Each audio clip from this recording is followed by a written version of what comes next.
নমস্কার বন্ধুরা, ড্রাগন ডেসার্টে আপনাদেরকে স্বাগতম। তো বন্ধুরা, আগের ভিডিওতে আমি বলেছিলাম যে আমাদের ড্রাগন গাছে ফুল চলে এসছে, দেখতে পাচ্ছেন।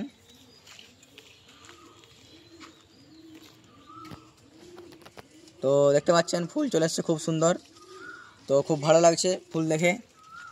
তো এখনও যারা চিন্তিত আছেন যে আমাদের গাছে ফুল আসছে না কেন, তো চিন্তার কোনো কারণ নেই। আপনাদের যদি ম্যাচুরিটি গাছ হয়ে গেছে তো ফুল আসবে অবশ্যই, চিন্তা করবেন না। কেননা ধৈর্য রাখুন, ওয়েদারের অবস্থা খুবই খারাপ, দেখতে পাচ্ছেন প্রচণ্ড রোদ।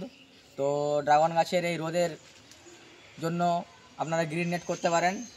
দেখতে পাচ্ছেন আমি এই ড্রাগন গাছের জন্য গ্রিন নেটটা কেমন করেছি। তো বন্ধুরা, ফুল তো এলেই হবে না, ফুলটা কিভাবে বৃদ্ধি করা যায়, ফুলটা এখানে না ঝরে পড়ে, ফুল দিয়ে কীভাবে ফলটা করা যাবে, তার জন্য তো কিছু পরিচর্যা আমি জানাবো আজকে, কীভাবে ফুলটা টিকানো যায় এখানে না ঝরে পড়ে। তো অনেকগুলি কারণে ফুল অনেক ঝরে যায়। একটা ডালে দেখা যায় যে 6টা 7টা পর্যন্ত ফুল আসছে, কিন্তু বেশিরভাগ ডালে 2-3টার বেশি ফুল থাকে না, সব ঝরে যায়। তো তার মধ্যে আমরা চেষ্টা করব একটু বেশি করে ফুল ধরে রাখার, তার নিয়ে পরিচর্যা। তো প্রচণ্ড রোদের কারণে তো ফুল তো টিকিয়ে রাখা যাচ্ছে না, সব ঝরে পড়ে যাচ্ছে। তাই বলবো একটু ড্রাগন গাছের উপর যাদের একটু গ্রিন নেট টাঙিয়ে দিবেন ভালো করে, এবং যাদের কম সংখ্যক ড্রাগন গাছ আছে তারা একটু কাপড় টাঙিয়ে দিবেন, যাতে না সরাসরি সূর্যের আলোটা এসে ড্রাগন গাছের উপর পড়তে পারে। তো বন্ধুরা, যাদের বাড়িতে ম্যাচুরিটি ড্রাগন গাছের ডাল হয়ে গেছে তারা দেখতে পাবেন যে একটা ডালের মধ্যে 6টা 7টা ফুলের কুড়ি চলে আসছে। তো 6টা 7টা ফুলের কুড়ি তো এই ডালের মধ্যে রাখা সম্ভব নয়, তার জন্য 2 থেকে 3টা ফুল থাকবে এবং ফল হবে, তার জন্য চিন্তার কোনো কারণ নেই। তো দেখতে পাচ্ছেন এই মাচাটার মধ্যে যদি 2টো করেও ফল থাকে, তো দেখতে পাচ্ছেন কতগুলো এর ব্রাঞ্চ বেরিয়ে এসছে। তো একটা ফলের মধ্যে আমরা 20 থেকে 25টা ফল পেয়ে যাব।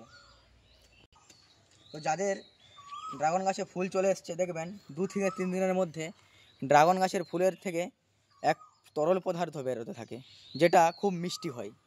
তো মিষ্টি হওয়ার কারণে পিঁপড়েরা চলে আসে এই ফুলের তরল পদার্থ খেতে, মিষ্টি হয় তো তার কারণে। তো তার জন্য বলবো, দেখবেন যে ওই তরল পদার্থ খেতে খেতে ফুলের পাপড়িতেও কামড় দিচ্ছে, এর কারণে ফুলটা শুকিয়ে ঝরে পড়ে। তো যাতে না পিঁপড়ে আসে এর জন্য আমি কিছু কীটনাশক ওষুধ ব্যবহার করে থাকি, যেটা আপনারা যে কোনো কীটনাশক দোকানে পেয়ে যেতে পারেন। তো সেই ওষুধের আমি নাম বলে দিচ্ছি। তো আপনারা কীটনাশক দোকানে যাবেন, এই হামলা ওষুধটা দিতে পারেন, এটা খুব উপকারিতা। দেখতে পাচ্ছেন আমার কোনো ড্রাগন গাছে কোনো পিঁপড়ে নেই, আমি দিয়েছি তো খুব উপকার পেয়েছি। তো বাজারে যখন আপনারা কিনতে যাবেন তো ওষুধ দোকানে বলবে আপনাদেরকে 2 ml করে দিবে পার লিটার জলে। তো 2 ml দেওয়ার দরকার নেই, 1 ml করে দিলেই হবে 1 লিটার জলে। তো আমি দিয়েছি, খুব উপকার পেয়েছি। দেখতে পাচ্ছেন গাছে কোনো আমার পিঁপড়ে নেই। তো আপনারা এই হামলা ওষুধটি ইউজ করতে পারেন, কোনো অসুবিধা নেই। তো আমি হামলা ওষুধ দেওয়ার পর খুব উপকারিতা পেয়েছি। তো দেখতে পাচ্ছেন আমার কোনো গাছের ডালে একটাও পিঁপড়ে নেই, তো আপনারাও দিতে পারেন। তো আমি এই কারণেই বলছি যে, কেননা আমি কোনো ওষুধ পরীক্ষা করার আগে ভিডিও করি না, আগে পরীক্ষা করে দেখি নিজের কেমন উপকারিতা পাচ্ছি, তারপরে আমি ভিডিও বানাই। তো দেখতে পাচ্ছেন আপনারা দিন, কোনো অসুবিধা নেই, ওষুধটি খুব উপকার পাবেন। তো আপনারা গাছে তো স্প্রে করবেন, যখন খুশি স্প্রে করলে হবে না কিন্তু। তো আপনারা দেখতে পেলেন যে এখন বিকালবেলায় দুপুরবেলায় পিঁপড়া হচ্ছে গাছের মধ্যে, সে স্প্রে করে দিই, সেই সময় স্প্রে করলে কিন্তু ভালো হবে না। তো স্প্রে কখন করবে আমি বলে দিচ্ছি। আপনারা স্প্রে করবেন সকালবেলার দিকে সূর্য ওঠার আগে, দেখবেন যখন গাছের শিশিরটা মরে যাবে তখন স্প্রেটা করে দিবেন। খুব ভালো হয় সন্ধ্যার দিকে স্প্রেটা করলে, ঠিক আছে। যখন স্প্রে করবেন একটু সন্ধ্যা হওয়ার আগে, তো যাতে না শিশিরে ওষুধটা ধুয়ে দিতে পারে। তো বলবো যে যখন কীটনাশক দোকানে এই ওষুধটা কিনতে যাবেন না, আপনাদেরকে বারবার বলবে যে 2 ml করে দিবেন। তো 2 ml দেওয়ার দরকার নেই, আপনারা 1 ml করেই দিবেন, কেননা কেমিক্যাল জিনিস তো, যা বলবে দোকানদাররা আপনারা একটু সবসময় কম দেওয়ার চেষ্টা করবেন। তো আর যে কারণে বন্ধু ফুলগুলি ঝরে যায় সেটি হলো যে ফাঙ্গাসের কারণে। তো দেখবেন পিঁপড়ারা যখন এই ফুলের তরল পদার্থ খেতে আসে না, পাপড়ি কামড় লাগায়, তখনই এই ফুল ঝরে পড়ে। তো ঝরে পড়া পচন লেগে ঝরে পড়ে। তো তার কোনো চিন্তাই করবেন না, এর জন্য আপনারা এই সাপ পাউডার ব্যবহার করতে পারেন।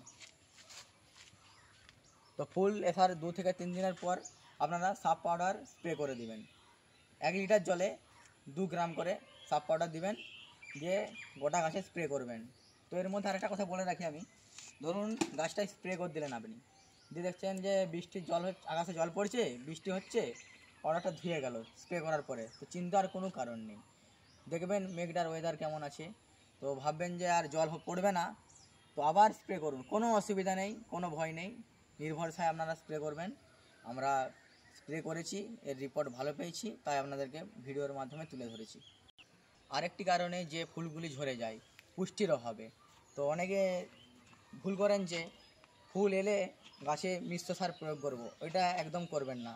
কেননা আপনি ফুল আসার পর যখন মিশ্র সার প্রয়োগ করবেন না, গাছ পুষ্টি নেবে, রেডি হবে, তারপরে তো ফুলকে দেবে, তখন কি আপনাদের ফুল ঝরে পড়বে। তাই বলছি আপনার এপ্রিল মাসের শুরুতেই গাছের গোড়ায় মিশ্র সার দিয়ে দেবেন, সেটা যেন না নাইট্রোজেন জনিত হয়। তো আমি এই সারের নিয়ে একটা ভিডিও করেছি, আপনারা দেখতে পারেন। তো এখন গাছে তো ফলের সিজন, গাছের অনুখাদ্য প্রয়োজন আছে। তো অনুখাদ্য আপনারা 3 বার দিবেন। কখন দিবেন? একবার ফুল আসার আগে। তো আপনারা বুঝতে পারবেন না কখন ফুল আসছে, তো আমাদের তো একটা অভিজ্ঞতা হয়ে গেছে, এত বছর আমরা চাষ করছি, তো আপনারা কী করে বুঝবেন? বুঝতে পারবেন না হয়তো আপনারা। তো কখন দিবেন? এপ্রিল মাসের শুরুতে একবার আপনারা স্প্রে করে দিবেন, ঠিক আছে? আর একবার কখন দিবেন? ফুলটা যখন এলো 5 থেকে 7 দিনের মধ্যে আপনারা স্প্রে করবেন। আর একবার কখন দিবেন? ফুল থেকে যখন ফলে পরিণত হয়ে যাবে, তখন আপনারা আরেকবার স্প্রে করবেন। তো আপনারা 3 বার স্প্রে করে দিলেন, গাছের যে অনুখাদ্যের অভাবটা সেটা মিটে গেল। তো কিছুক্ষণ আগে আমি বলে দিয়েছি স্প্রে করার সময় খুব সকাল কিংবা খুব বিকালবেলায় স্প্রে করবেন আপনারা, সন্ধ্যের আগে, যেমন না সন্ধ্যে হওয়ার আগে শিশিরে ভিজে যায়। তো গাছের অনুখাদ্য মেটানোর জন্য বাজারে অনেক কিছু ওষুধ পাওয়া যায়, দেখবেন প্ল্যানোফিক্স, সাগরিকা, অ্যাগ্রোমিন গোল্ড। তো আমি শুধুমাত্র ব্যবহার করে থাকি অ্যাগ্রোমিন গোল্ড। এটা আপনারা 1 লিটার জলে 1 ml করে দিবেন।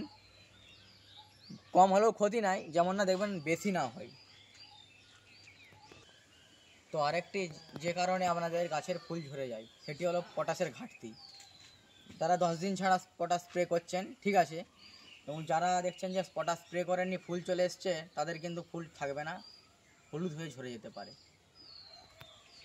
তো যারা পটাশ দিচ্ছেন না তাদেরকে বলবো আপনারা নিয়মিত পটাশ ব্যবহার করুন।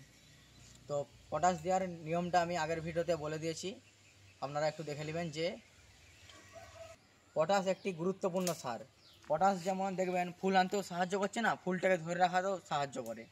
তাই বলবো আপনারা যারা পটাশ স্প্রে করছেন নিয়মিত পটাশ স্প্রে করে যান, কোনো অসুবিধা নেই গাছের দিক থেকে।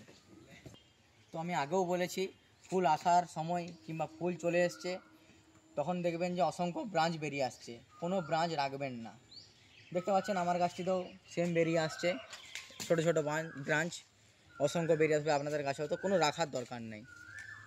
তো কেটে দেওয়ার পর বারবার বলবো আপনারা সাপ পাউডার লাগিয়ে দেবেন। তো এই ডালটা দেখছিলাম বেশ কিছুদিন আগে ভালোই লম্বা হলো, যে দেখছি এখন ভোঁতা হয়ে গেছে। তো আপনারা এই সমস্ত ভোঁতা ডাল রাখবেন না। তো দেখুন এটাও সেম জিনিস, ভোঁতা হয়ে যাচ্ছে আর বাড়ছে না, তো আর রাখবেন না, বেকার গাছের খাদ্য খাচ্ছেই। তো আরেকটি কারণে যে গাছের ক্ষতি হতে পারে, তো সেটা হলো প্রাকৃতিক।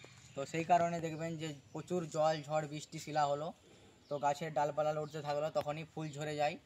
তো সেটা তো আর কারোর কিছু করার থাকে না, সেটা প্রাকৃতিকের ব্যাপার। তাই বলবো যে সেটা এখন ছাড়ুন।